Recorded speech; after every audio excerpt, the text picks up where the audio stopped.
প্রশংসা আদায় করছি, শুকরিয়া আদায় করছি, আলহামদুলিল্লাহ। দর্শক, আমি যখন নিউজগুলো রেকর্ড করি আর যখন এগুলো প্রচারিত হয়, সময়ের কিছুটা তারতম্য বা ব্যবধান আছে, যার কারণে আপনার কাছে মনে হয় যে নিউজটা একটু পরে প্রকাশিত হয়েছে। গেল কিছুক্ষণ আগেই যখন ইসরায়েলের প্রথম ধাপের হামলা আমরা দেখলাম যে ইরান জুড়ে চলছে, ঠিক কয়েক মিনিট পর, তার মানে ইরানও ছাড়ছে, ইসরায়েল ছাড়ছে। ঘটনাটা এমনই হয়েছিল। ইসরায়েলের বন্দরনগরী হাইফা, আজকে আমি বলছিলাম যে হাইফাকে ইরান ধরছে, কারণ এটার নিরাপত্তা সিস্টেমের মধ্যে অনেকগুলা ঘাটতি আছে। সেই হাইফার আপনার বন্দরনগরী হাইফার তেল আবিবে এবং নেগেভ বিমান ঘাঁটি একই সাথে ডাবল অ্যাকশন, এটাকে আঘাত করেছে ইরান থেকে উড়ে আসা হাইপারসোনিক ক্ষেপণাস্ত্র। আমার অন্যান্য ভিডিওগুলো দেখলে বুঝবেন কেন ইরানের আঘাতগুলো এত লেটে আসে অথবা কতগুলো পথ তাদেরকে অতিক্রম করতে হয়। ইসরায়েলি উদ্ধারকারী সংস্থা জাকা বলছে এই মুহূর্তে সেখানে খুবই কঠিন অবস্থা। প্রকাশিত ছবি ফুটেজগুলো, অনেকে এআই দিয়ে বিভিন্ন ফুটেজ পাঠাচ্ছেন, পুরো বিমান ঘাঁটি জ্বলা গেছে, উড়ে গেছে, এগুলো কিন্তু সত্যি না। হ্যাঁ, হামলা হচ্ছে, ধ্বংস হচ্ছে, বাট যেগুলো এআই এর ভিডিও ওইগুলো না। আমরা যখন নিউজটি করছি তখন দিকবিদিক ছুটছে এই শহরের বাসিন্দারা।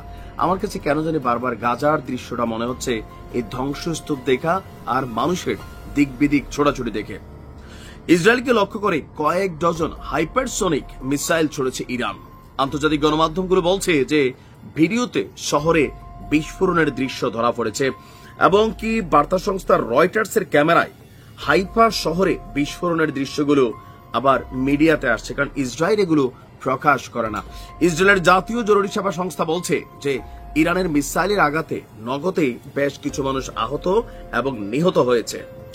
অপরদিকে আন্তর্জাতিক গণমাধ্যম বিবিসি বলছে জেরুজালেম এবং তেল আবিবের রাতের আকাশে চমকিত হচ্ছে ইসরায়েলের ড্রোনগুলো, ক্ষেপণাস্ত্রগুলো।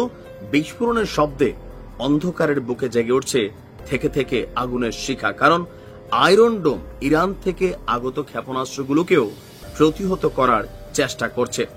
সারা দেশে সাইরেন বাজছে, লোকজনকে পালাতে বলা হয়েছে বেশ কিছু জায়গা থেকে, যে বাড়িঘর ছেড়া পালাইয়া নির্ধারিত আশ্রয় কেন্দ্রগুলোতে অবস্থান করো। দর্শক, স্থানীয়দের সংরক্ষিত এলাকায় চলে যাওয়ার জন্য সারা দিন জুড়ে আহ্বান থাকলেও অনেকেই ভাবছে আমাদের রাষ্ট্র তো নিরাপদ, আমাদের সিস্টেম আপডেট 5টা দেশকে পার করে ইরানকে পৌঁছাতে হবে, মানে যেগুলোর একটু পাকনা টাইপের আছে। বাট এখন গভীর রাতে, কালকে কয়েকটা ছবি দেখছেন যে একদম কাপড় টাপড় নাই গায়ে, দৌড়াইয়া কোন রকম বাথরুম টাথরুম গোসলখানা থেকে দৌড়াইয়া রাস্তায় বের হয়েছে। এই দৃশ্য দেখে আবার আমারও গাজার দৃশ্যের কথা মনে পড়ছে। আপনার ইসরায়েলি সামরিক বাহিনী বলছিল যে আপনার এত ক্ষেপণাস্ত্র ইসরায়েলের লক্ষ্যবস্তুতে আঘাত করেছে, ক্ষয়ক্ষতির পরিমাণ এতটা বেশি যে তাদেরকে অনেকটা ব্যাক পেতে হচ্ছে। তবে ইসরায়েল নাকি পিছু ছাড়বে না। ইসরায়েল বলছে যে এর কঠিন জবাব আপনার দেওয়া হবে। ইতিমধ্যে ইসরায়েলের যে কি বলা হয় যে সামরিক বাহিনীর বড় বড় অফিসাররা আছেন, কয়েক দফা মিটিং বসেছে এবং কি আমেরিকার শরণাপন্ন হচ্ছে, ট্রাম্পের কাছে সহযোগিতা চাচ্ছে, নিশ্চয় অস্ত্রের জাহাজ ভর্তি ভর্তি রাত্রে রাত্রে পাঠাবে। এছাড়া আমরা যদি দেখি যে নেগেভ বিমান ঘাঁটি, এটা খুবই গুরুত্বপূর্ণ একটা বিমান ঘাঁটি। এখানে ইসরায়েলের যে যুদ্ধ বিমানগুলো, সেই যুদ্ধ বিমানগুলোকে কিন্তু হ্যাঙ্গারে রাখা হয়। আপনারা অনেকে জানেন হ্যাঙ্গার মানে হচ্ছে যে এখানে যুদ্ধ বিমানগুলোকে উড্ডয়নের আগে মানে প্রস্তুত রাখা হয়।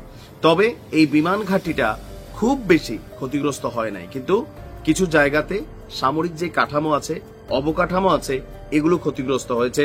তবে আমি যখন নিউজটি করছি মাত্র তাজা তাজা খবর, তো হয়তো সারা দিন জুড়ে এই নেগেভ বিমান গাড়িতে আসলে কয়টা বিমান ধ্বংস হইলো বা হাইফাতে আরো কি কি ঘটনা হইলো সেটা হয়তো সারাদিন আপনারা জানতে পারবেন। যেহেতু আমি নিউজগুলো একটু আগের রেকর্ড করি, সো অনেক তথ্য হয়তো মিসিং থাকে। বাট ঈদ মোবারক, ভালো থাকুন।